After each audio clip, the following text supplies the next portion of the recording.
Good day, everybody. Evening, good afternoon, good morning, wherever you are. Welcome to the webinar about the State of SIAM. There is a large worldwide survey about SIAM conducted earlier this year by EXIN and BCS. My name is Vivian Smeur and I work in the marketing department at EXIN. And two presenters tell you about the outcome of the survey, and it shows there is a need for certification. You will be listening to Ademar Albertin, the program manager at EXIN, and Chris Peter, the product manager at the BCS in the UK. Welcome, guys. Please note the session will be recorded and it will be made available, the recording to you next week.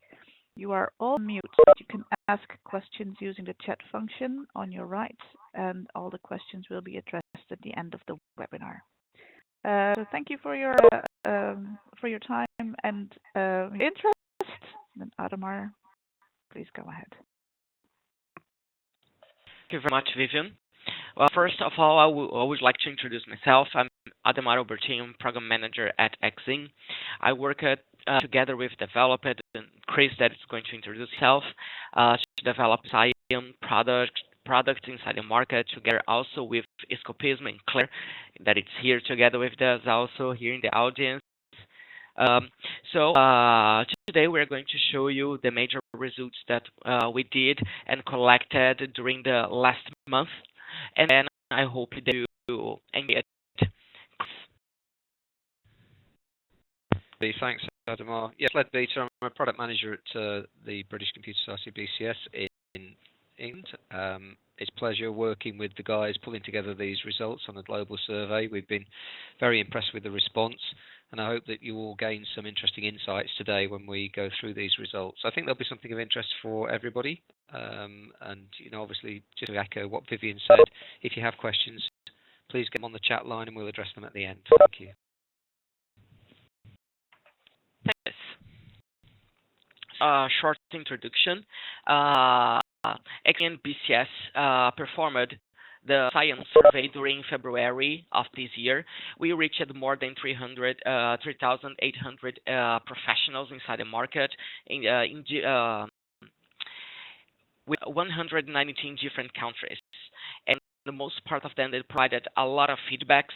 Some answers was applied for some persons, some other questions and answers wasn't applied. It was according with the selection of the questions that was presented and according with the answer that was provided. So now, today, we are going to present to you the results. First of all, just to start the demographic aspects of the survey, we reached 66% of middle or operation management inside the survey, but we had more than 542 senior managers being presented, providing their answers and insights for the survey. The industry, it was IT, but if we consider all the other industries that was presented on the survey, this is going to represent almost half of the number of the attendees of the survey. So this means that this survey reflects directly the vision from a customer perspective, from a provider perspective. And also we had a great feedback from some attendees that some of them, they were looking forward to have some kind of model process that could suit better inside the IT industry to manage all these third-party suppliers and to combine and improve the process that is run again from one organization to another inside the service provision. So to start with the killings. Chris? Thanks, Ademar. Quick introduction on this particular session. This in Global Research Survey, we asked a variety of questions about service integration and management, SIAM as you now know it.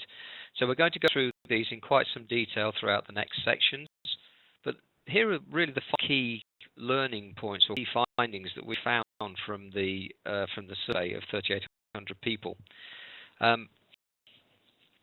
All industries. We 57% of our respondents, as Ademar previously said, come from an IT background, and that's a variety of different IT organisations.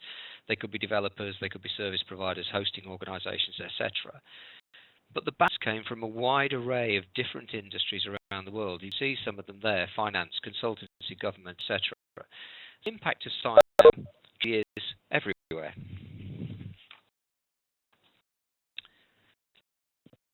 No. You can match this slide yourself, Chris, on the top.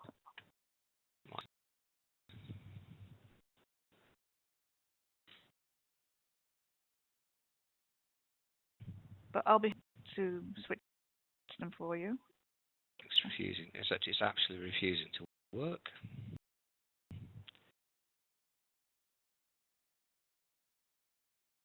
Yeah, be so kind. I'm very sorry. This is the next slide. You're on slide 8 now.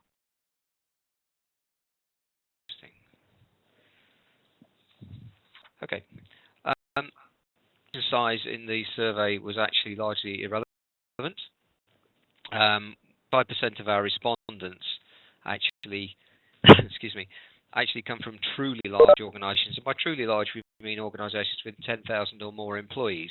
And as we'll see from some other demographics that we've uncovered during the course of the survey, that doesn't represent, there are not really that many companies of that size around the world. Almost 50% of the respondents were from small and medium-sized organisations, which is quite encouraging, as you can see from the graph. So the effect of SIAM really is everywhere. Another thing, proportionately, organisations with small IT functions implement SIAM more or more often than larger teams. Does it tell us anything? What it says is the size of an organisation's IT function doesn't always vary in direct proportion to the size of the organisation itself. But what's from the survey? 43% of our respondents work in these very small teams, small or very small teams of 50 or less. So outsourcing of infrastructure and services is becoming ever more widespread. The benefits of SIAM really are everywhere.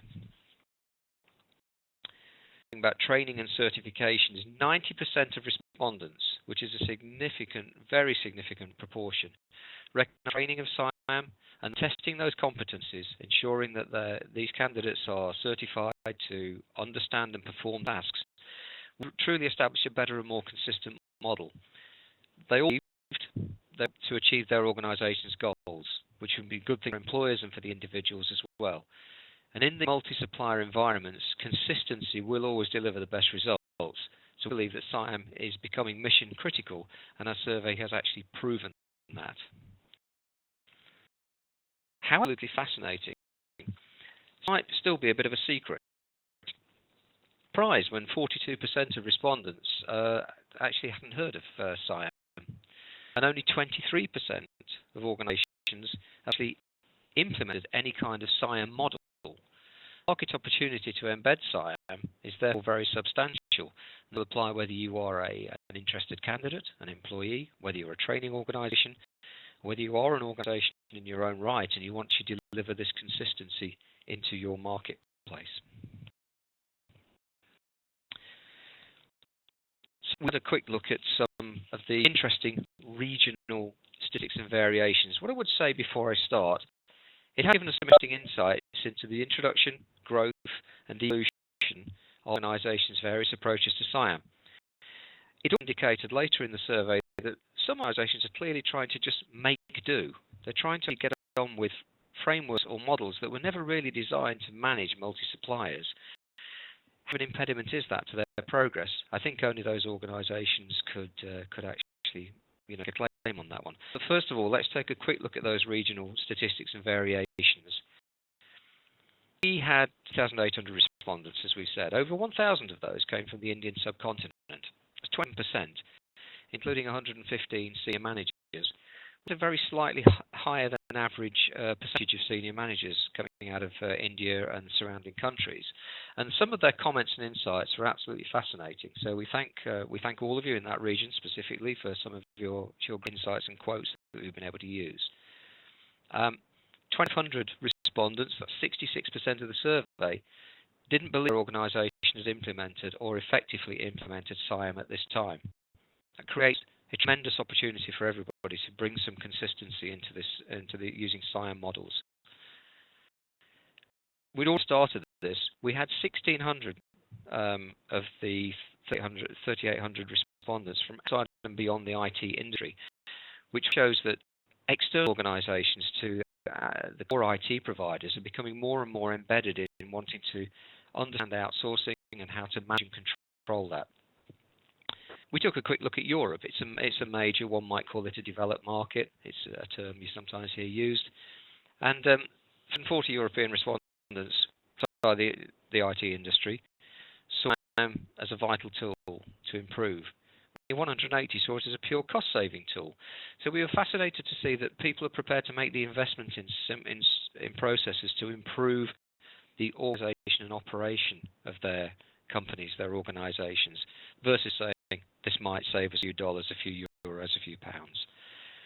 And 2,500 or 74% of the respondents who already used a recognised service management framework, all the benefits in deploying SIAM, manage these complex external or third-party relationships.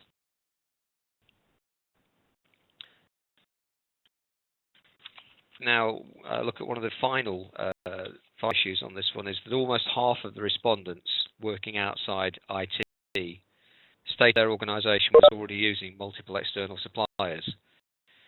It was almost exactly the same proportion as respondents from the IT suppliers. So the spread of SIAM, the spread of outsourcing, or the opportunity for SIAM, and outsourcing is actually equal whether you're inside or outside of IT. We thought we were never really quite sure until we studied the market. But one of the most telling statistics of the respondents, less than 20% thought present service management tools and strategies effectively manage these multi-source suppliers. So we have a lot of demand for multi-sourcing, for outsourcing. We look like there's a situation where the industry isn't really controlling this particularly strongly. So at the point, what I'd like to do is hand you back to Adamar, who's going to talk you through some interesting other findings. Thank you. Thank you, Chris. Now, we touched at the base about IT service and management correlation because the subjects, they are truly related. So we asked some questions to present you some impressive results. So when we asked to our attendees for how long they are using ITSM frameworks or process, most part of them they are using for more than 10 years. And other part, a significant part of 28% have no process implemented or it's only running ITSM process for less than 3 years. But if we look at for our attendees, most part of them they are already using and they are really mature inside the IT service and management field. But we already asked also if they are using only ITSM process and frameworks, or they are connecting their IT service and management process with other models, practices, frameworks in the market. And 85% said yes. This reflects the change that is happening in the market from the past years to now, where agile information security, business analysis, cloud computing, DevOps, they are taking part inside the organizations and helping organizations to become more efficient in the service delivery. But surprisingly, 52% of the respondents, they say that they use productivity IT asset management processes. This reflects exactly the attendees of the survey. We have half of the survey, they are IT suppliers. Half of the survey, they are customers. If you are customers that your is inside or a third part, you need at least to be doing the management of your assets, of your services. So at least this kind of vision have to be done by the organizations, and actually they are doing, and they are worried about how the supplier is managing their services and their assets. But this is like a legacy from the past, where organizations said just one single major supplier to put all your servers, network devices there and expect that the third part manage and deliver everything. So this reflects exactly here the results, and it's like a asked what was the main reason for organizations adopt IT service management frameworks in the past, and the major one is to improve the quality efficiency of the IT services, and then followed by reducing operational costs and market competitive. Of course, there's more reasons why they adopted IT service management framework, but these are the main three reasons. And I was expecting personally that the first one should be reducing operational cost, but I got happy surprisingly to see that was about improve efficiency of the IT services, because when we develop like a frameworks models to help the market and to train and certificate performance inside the market, this is also our major point. Then we asked about the correlation of IT service management and SIAM. If our attendees they are considering to implement SIAM together with their IT service management, and 84% of our attendees they said definitely yes, we are going to do that. But however, 54% believe that their own IT service management process more than capable to support SIAM implementation. So, for those that needs to understand better about how to do this integration, we strongly recommend that you access the website escopism.com.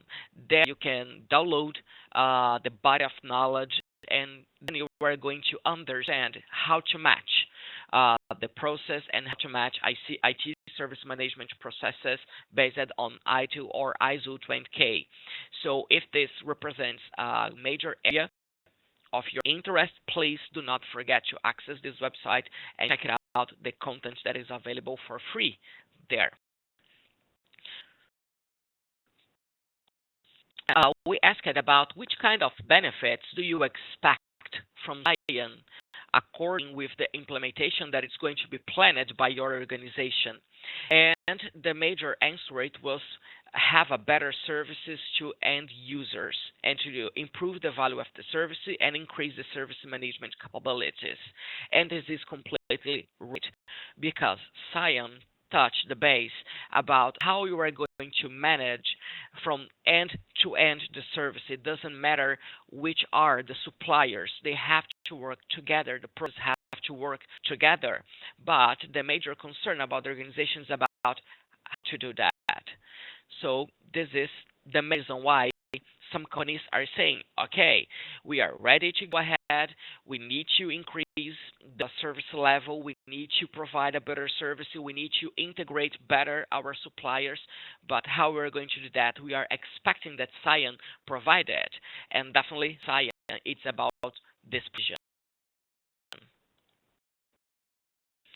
And we asked some questions about the supplier management and the related process. When we touch the base about supplier management, 49 of the organizations, they are using at least 10 different suppliers, but they could be internal or external suppliers to provide IT services. 21% of the attendees, they operate with more than 50 suppliers at the same time to deliver their services. Basically, this kind of groups, they're looking really forward to implement and have SIAM not now, but for yesterday. They are running against the time to have all the SIAM processes implemented. The 67% of the suppliers are providing little or no process or any